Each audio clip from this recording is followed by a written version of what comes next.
जय श्री राम। सगुण और निर्गुण में कुछ भी भेद नहीं है। मुनि, पुराण, पंडित और वेद सभी ऐसा कहते हैं। जो निर्गुण, अरूप, अलग और अजन्मा है वही भक्तों के प्रेमवश सगुण हो जाता है। जो निर्गुण है वही सगुण कैसे है? जैसे जल और ओले में भेद नहीं।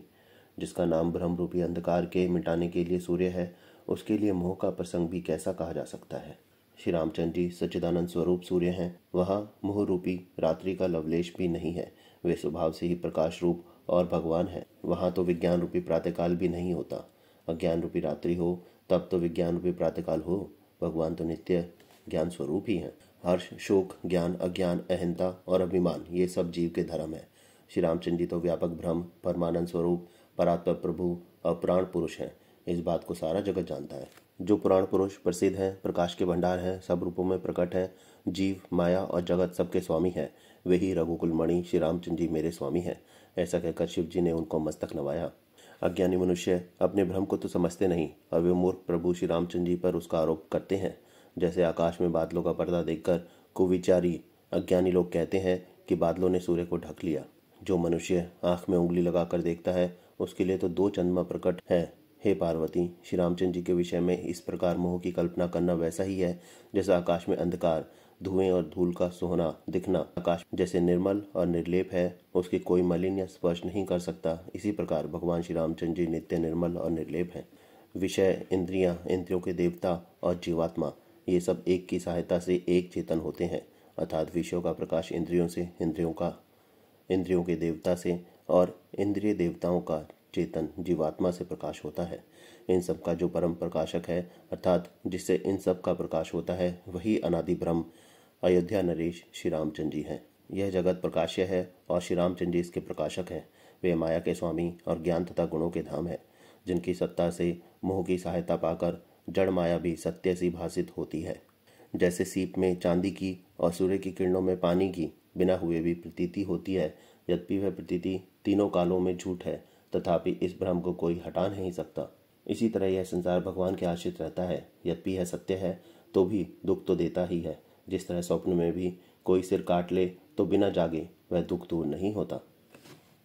हे पार्वती, जिनकी कृपा से इस प्रकार का भ्रम मिट जाता है वही कृपालु श्री रघुनाथ जी हैं, जिनका आदि और अंत किसी ने नहीं जान पाया। वेदों ने अपनी बुद्धि से अनुमान करके इस प्रकार गाया है। वह ब्रह्म बिना ही पैर के चलता है, बिना ही कान के सुनता है, बिना ही हाथ के नाना प्रकार के काम करता है, बिना मुंह जीवा के ही सारे छयों रसों का आनंद लेता है और बिना ही वाणी के बहुत योग्य वक्ता है। वह बिना ही शरीर के स्पर्श करता है, बिना ही आंखों के देखता है और बिना ही नाक के सब गंधों को ग्रहण करता है। उस ब्रह्म की करनी सभी प्रकार से ऐसी अलौकिक है कि जिसकी महिमा कहीं नहीं जा सकती। जिसका वेद और पंडित इस प्रकार वर्णन करते हैं और मुनि जिसका ध्यान धरते हैं वही दशरथ नंदन भक्तों के हितकारी अयोध्या के स्वामी भगवान श्री रामचंद्र जी हैं।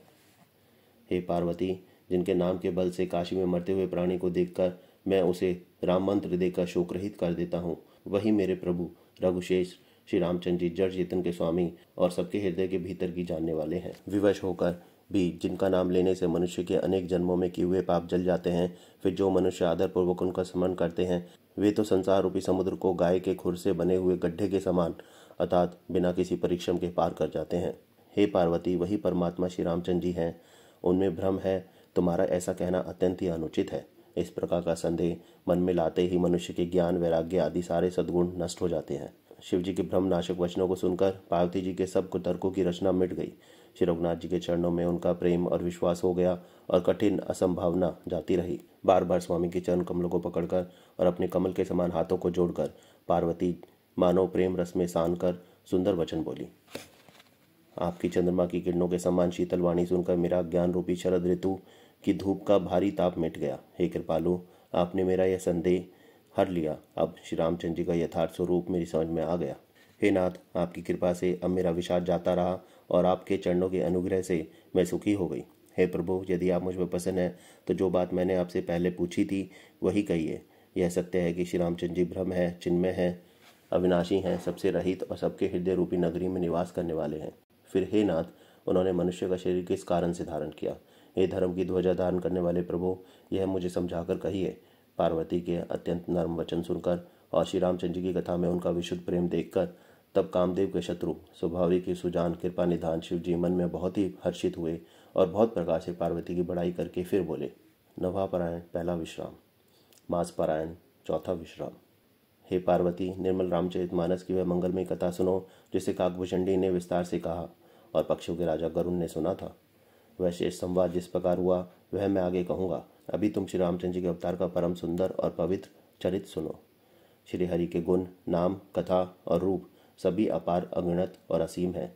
फिर भी हे पार्वती, मैं अपनी बुद्धि के अनुसार कहता हूँ, तुम आदरपूर्वक सुनो। जय श्री राम।